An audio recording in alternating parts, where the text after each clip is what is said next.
summer stayed too long, the heat laid upon the paradise with the weight of corpse. The tall grass within the ash beneath the unforgetting sun, and animals fell dead in patched fields. That year, only flies were happy. Trouble came to the queen in the western valley. We all know the story of how the queen became a queen, how despite her tainted clothes and lower position, her beauty drew the notice of the young prince when she was brought to the palace, where she was dressed in gold, and her hair was woven like jewels, and all were made to kneel before the girl who had been nothing but a servant bare days before. That was before the prince became a king, when he was still wild and reckless and hunted every afternoon on the red pony that he'd done the work for breaking himself. It pleased him to rile his father by choosing a peasant bride instead of marrying a foreign policy alliance. His mother was long dead, so he went without sage control. The people, amused by their antics and charmed by his lovely wife, and for a time the new couple was content. His wife gave birth to a round-cheeked princeling, who groaned merrily in his crib and grew more beloved with every passing day. But then, in the year that troubled summer, the old king died. The reckless prince was crowned, and his queen grew heavy with their second child and raised chaos. The river burned way too dry, even in the rock. Wells filled with dust. Each day, the pregnant wife walked and battlements at the top of the palace, her belly swollen, praying that her child would be wise and strong and handsome, but prayed most of all for the kind wind to cool her skin and grant her some relief. The night her son was born, the full moon rose brown as an old scab in the sky. Coyotes surrounded the palace, howling and crawling at the walls, tore the insides from the guards who had been sent to chase them away. Their frenzy bayed behind the screams of the queen as she looked upon the creature that had slipped quaking from her womb. This little prince was shaped but like a boy, but more like a wolf. His body covered with silk black fur from crown to crawled foot. His eyes were red as blood, and the numb of two bulging horns product from his head. The king wasn't eager to start a project of killing the prince, but such a creature could not be raised in a palace. So he called upon his most lean ministers and his greatest engineers to build a vast maze below the castle grounds. It ran for miles after miles, all the way to the market square, doubling back on itself again and again.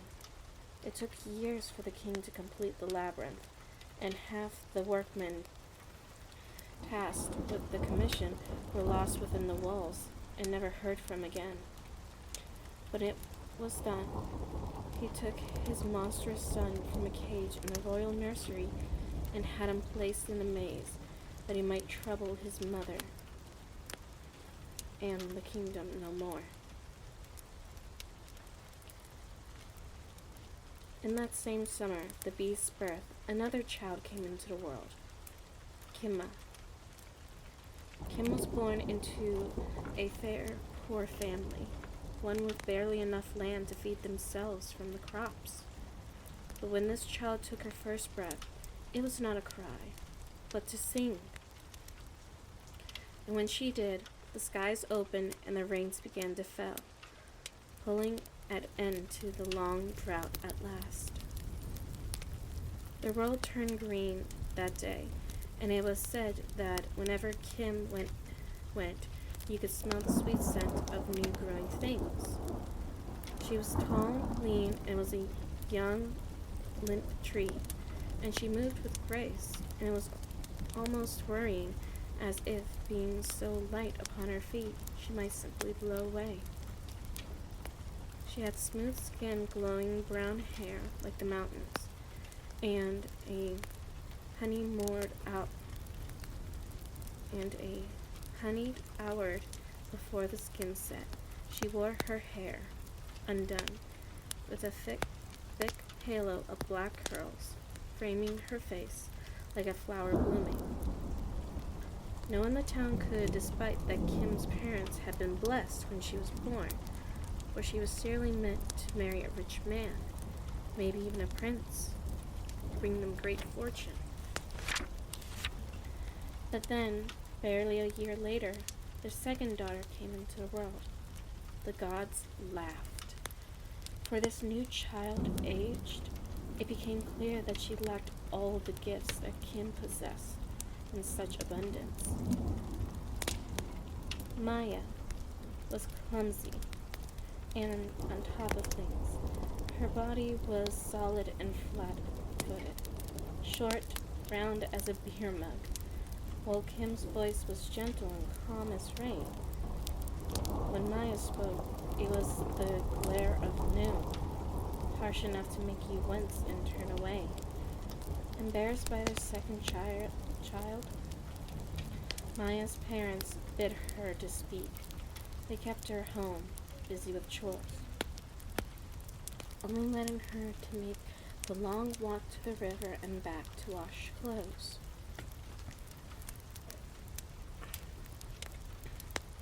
So, as not to trouble Kim's rest, her parents made a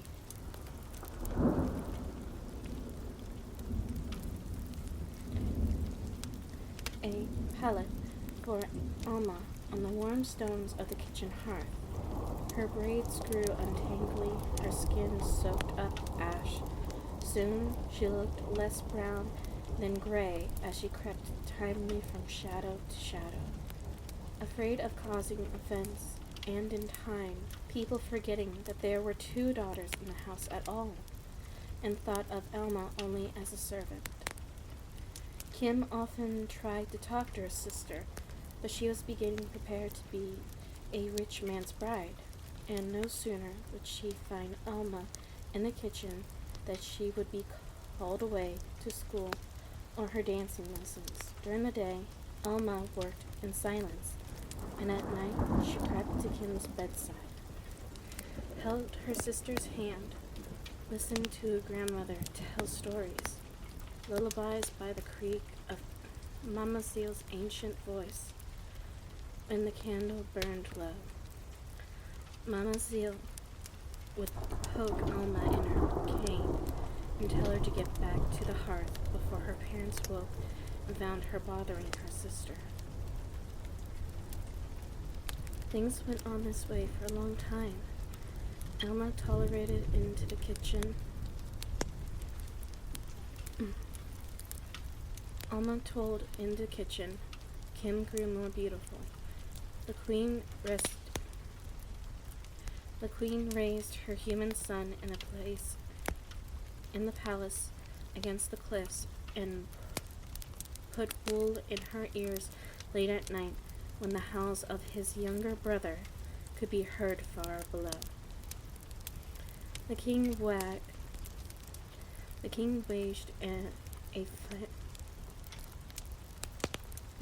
waged a failing war to the east.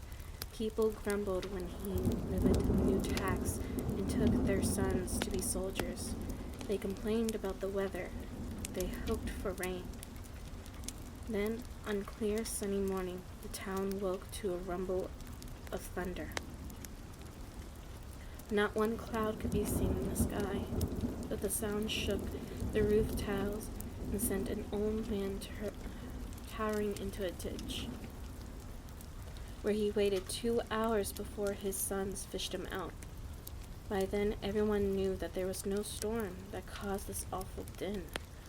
The beast had escaped the labyrinth, and it was his roar that had doomed off the valley walls and made the mountains shudder.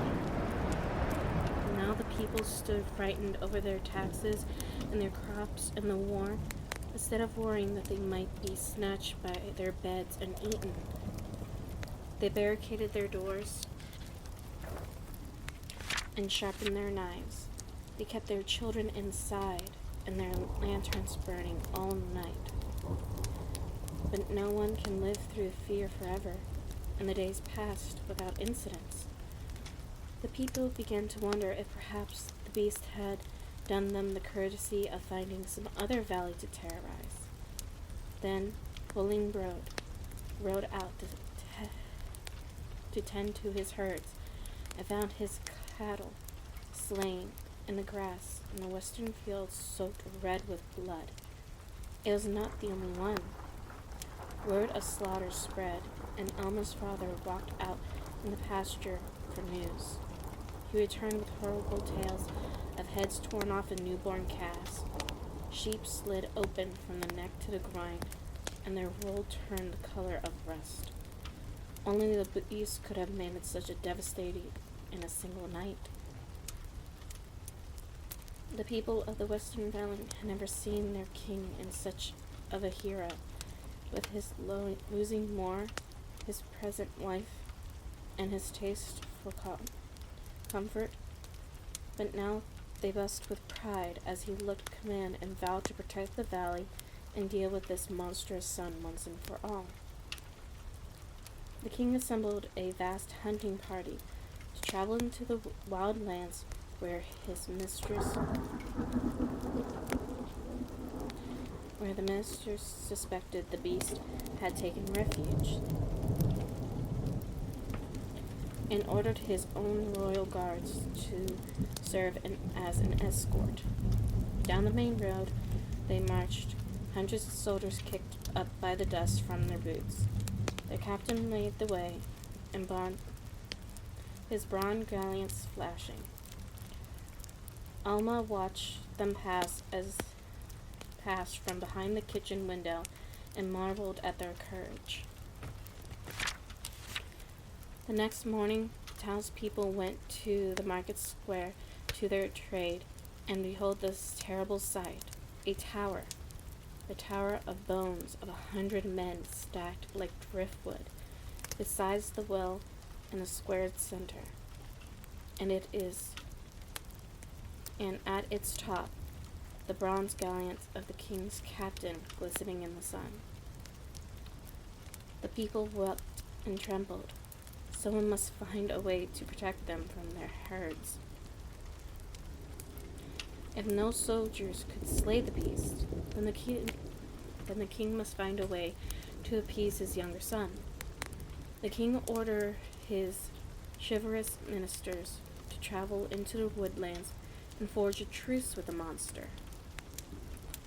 The ministers agreed and went to pack a bag, and then ran as fast as they could from the valley, never to be seen again. The king could find no one brave enough to travel to the wildlands and negotiate on his behalf. And desperate, he offered 3 chests of gold and 30 bolts of silk to anyone bold enough to serve as his embassy. And that night, where was much talk in the house of the valley. "We should leave this place," said Alma's father, when the family gestured to the evening meal. "Did you see those bones? If the king could not find a way to protect the monster, no doubt it will come to devour us all." Alma's mother agreed. "We will travel east and make a new home on the coast." But Mademoiselle was still by the fire in her old stool, chewing a leaf. The old grandmother had no wish to move.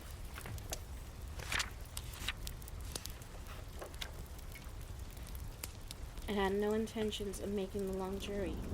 Send Elma, she said, and spat it into the fire. There was a long pause as the flame hissed and crackled. Despite the heat of the cooking stove, there she stood toasting a millet. Elma shivered, almost as if she knew it was her part to protest. Elma's mother said, No. Elma is a difficult girl, but my daughter nonetheless. We will go out to sea. Besides, said her father, look at her dirty smock and messy braids. Who would have believed Elma could be a royal messenger? The beast will laugh at her right out of the woodlands. Elma did not know if the monster could laugh, but there was no time to think on it because Auntie Zem spouted in the fire again. He is a beast, said the old woman. What does he know of fine clothes or pretty face? Emma will be the king's royal messenger. We will be rich. Kim will be able to catch a better husband to provide for us all. But what if the beast devours her? Asked Kim, with tears in her lowly eyes. Emma was grateful to her sister, for that she wanted desperately to object to her grandmother's plan. Her parents had spent a long teaching her to hold her tongue, and speech did not come easily. But Mademoiselle waved away Kim's word. Then we will sing for her a bone song, and we will still be rich. Alma's parents said nothing, but they did not meet her eyes. Their thoughts and their gaze already turned towards the king's pile of golds. That night, as Elma laid restless on the hard stone of the hearth, unable to sleep for fear, Mademoiselle came to her and laid the cowhouse hand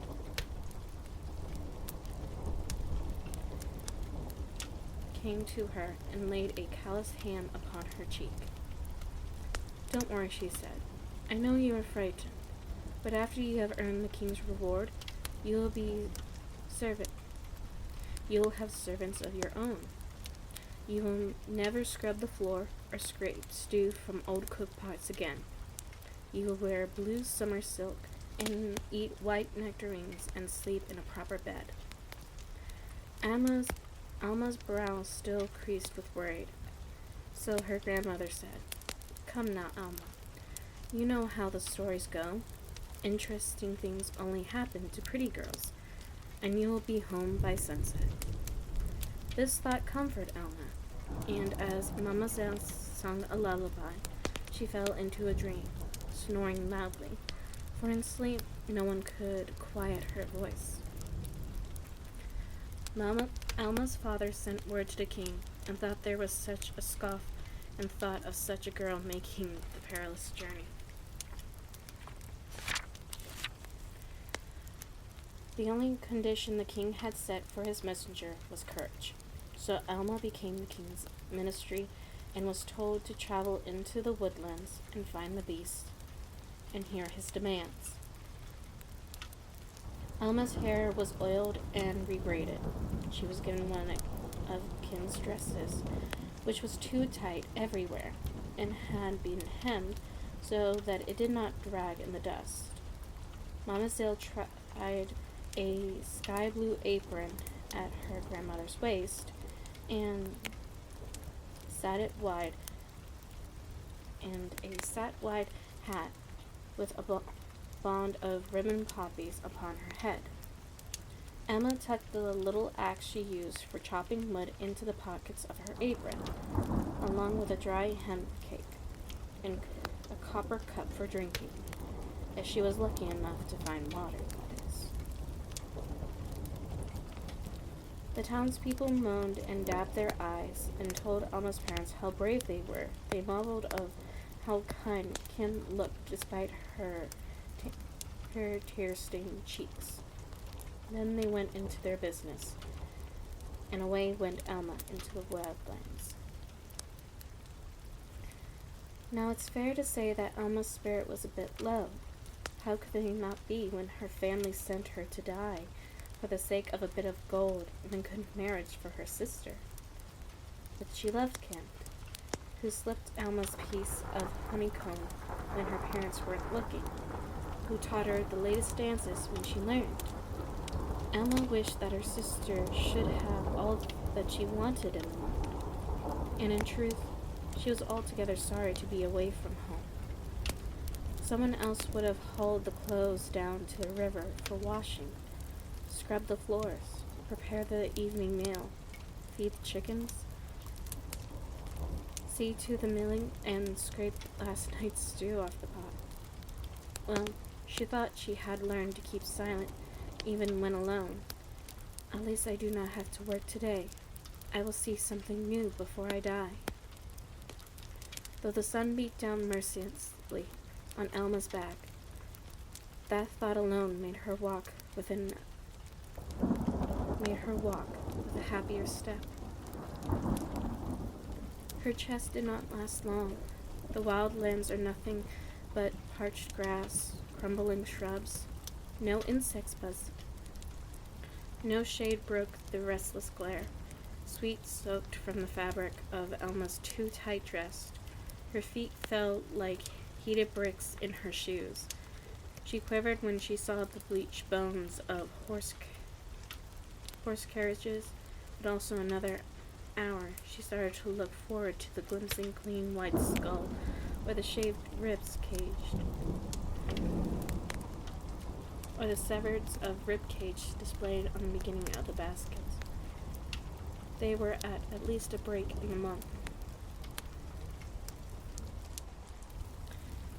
At least a break in the monastery, and the sight that something had starved here for only a while.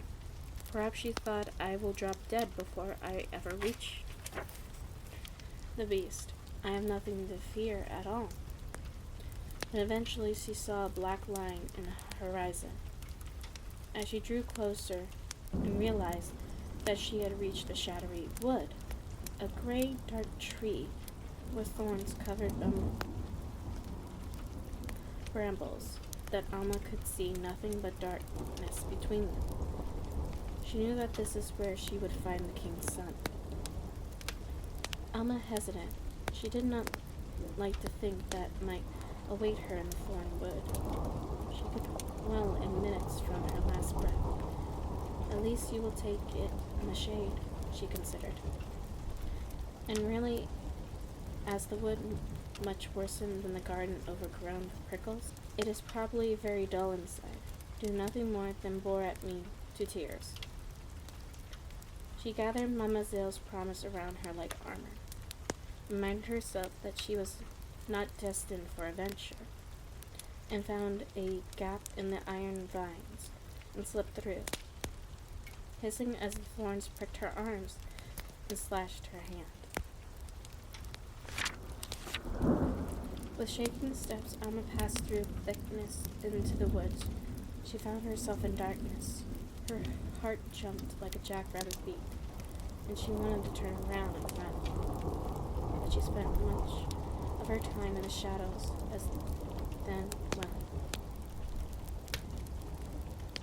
She had spent much time in her life in the shadows and knew them well.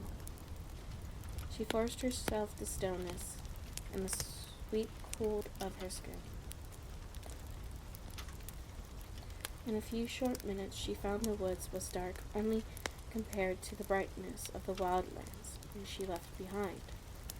As her eyes adjusted, Emma wondered if perhaps the heat had melded her mind.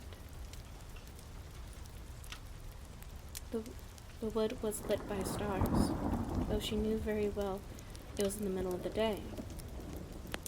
The high branches of the trees made the black shapes against the vines blue of the light sky everywhere Alma looked.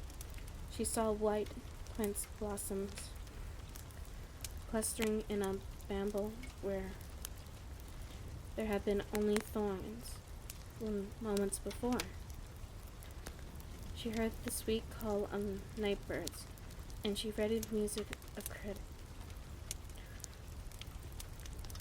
and the reading music of crickets, and somehow thought she told herself that it was impossible. The blur of water? The light from the stars caught on every leaf and pebble, so that the world around her seemed to glow silver. She knew she must stay conscious, but she could not resist slipping off her shoes to feel the ground, cool and mossy beneath her aching feet. She forced herself to leave the surely thickness at her back and walk. Any time she came to lengths of streams, its surface so bright, the starlight, it was for someone had peeled a rind from the moon and placed it of fruit laid within the gleaming ribbon upon the forest floor. Alma followed the winding path deeper into the wood until the last she arrived at a quiet glade. Here the trees separated fireflies in the sky was a cloudy purple of a ripe plum. She had reached the heart of the wood. The stream fled into a wide pool bordering the fence, bordered by ferns and smooth stone, and then Alma saw the clear, sweet water. She could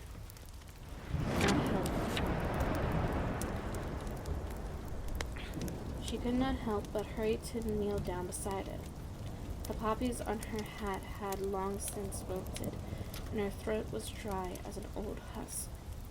She took her copper cup from her apron and plunged it into the water, but as she lifted it to drink, she heard a thunderous roar, and felt the cup knocked from her hand. It sailed across the glade, and Alma nearly toppled into the pool. "Stupid girl," said the voice, rumbling like an avalanche off the mountain. "Do you wish to become a monster?" Alma cowered on the grass, her hands pressed to her mouth. She stopped and screamed and wanted to slip free. She could sense more than she could see, and the massive shape of the monster prowling back and forth in the dark. "Answer me," he demanded. Alma shook her head and somehow found her voice, thought it sounded brittle and choppy to her ears. "I was only thirsty," she said. She heard a sharp growl and felt the ground tremble as the beast stalked towards her. He reared up his hind legs, looming over her, blocking out the stars. He had the body of a black wolf, and yet the bearing of a man. Around his thick fur he scruffed and wore a chain of gold and rubies, and the twisted horns of rose from his head were marked with ridges and glowed as if lifted from within by secret fire. But most terrifyingly of all, his gleaming red eyes and the hungry thrust of his muzzle crowded with sharp teeth. Alma's thought filled with the gossip that surrounded his birth. What beast had the queen laid to create such a monster? What had the king done to earn such a curse? The beast towering over her like a bear about to strike. A weapon, she thought, and pulled the axe from her apron. But the beast only smiled. There was no other words for it. His lips pulled back and revealed black gums and the terrible points of his long teeth. "Strike me," he dared her. "Carve me in two." Before Alma could even think completely, he snatched the axe from her hands with one quick claw paw, dragging the blade across his chest. It did not leave a mark. "No blade can pierce my hide. Do you think my father did not try this before?"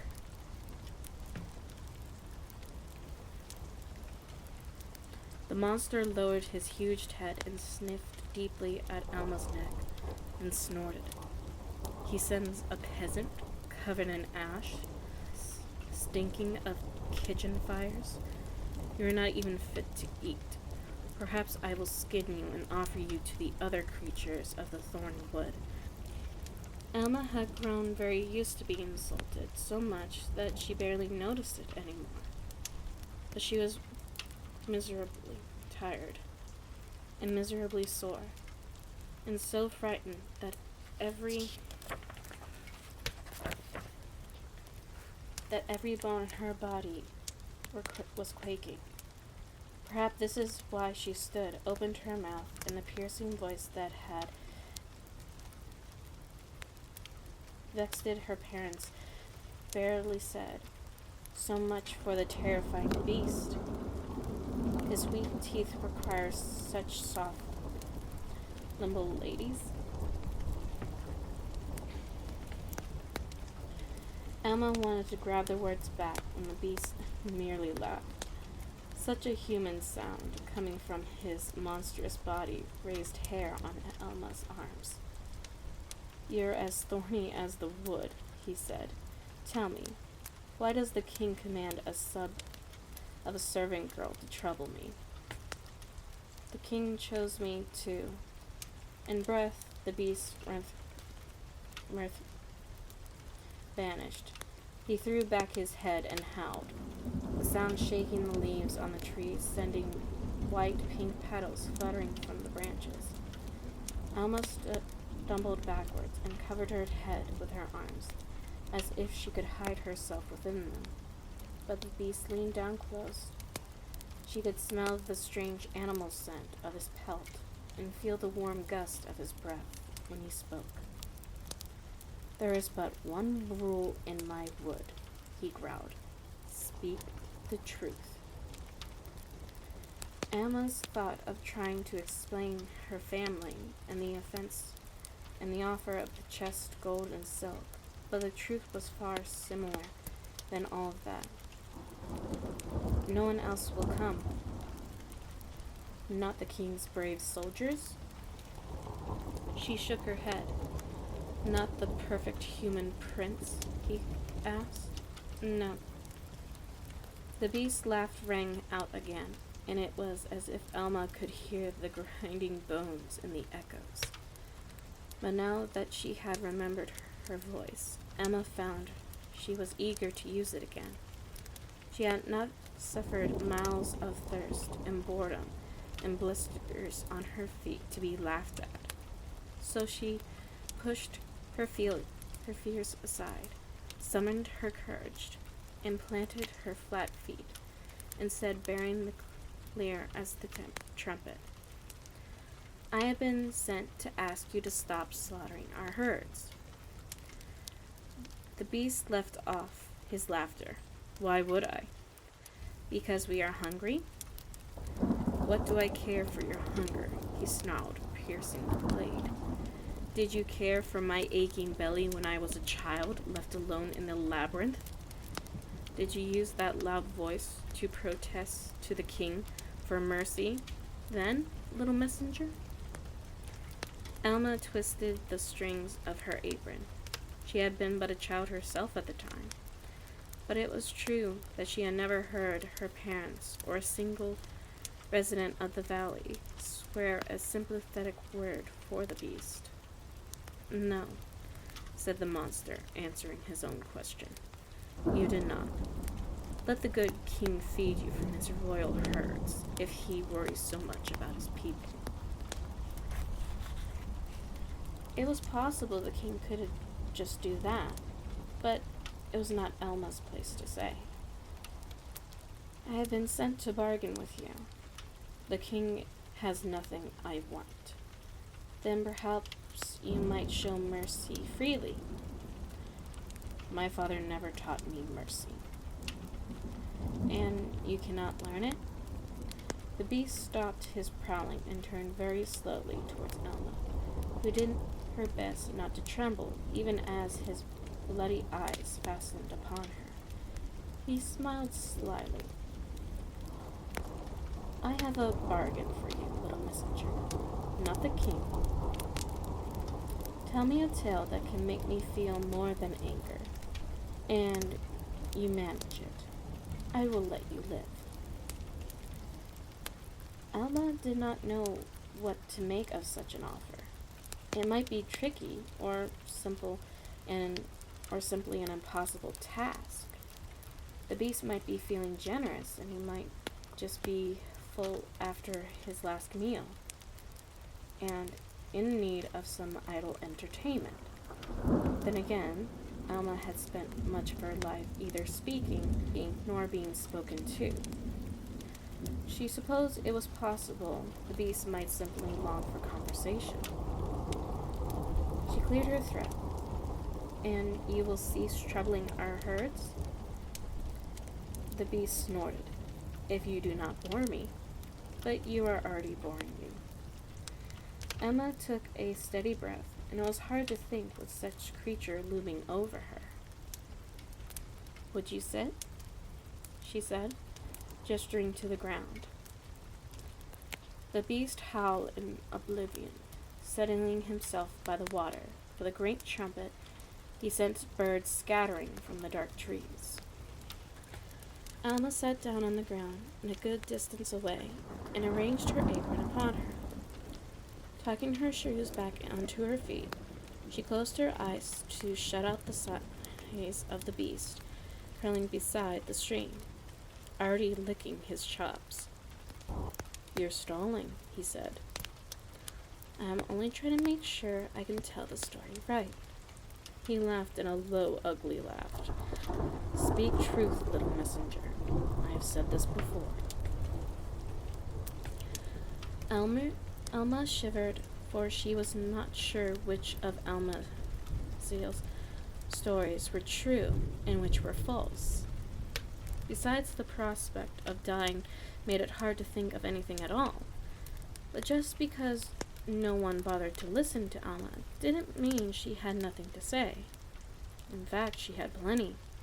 And if it was truth that the beast was happy to be spoken to, then perhaps it was also true that Alma was glad to be heard.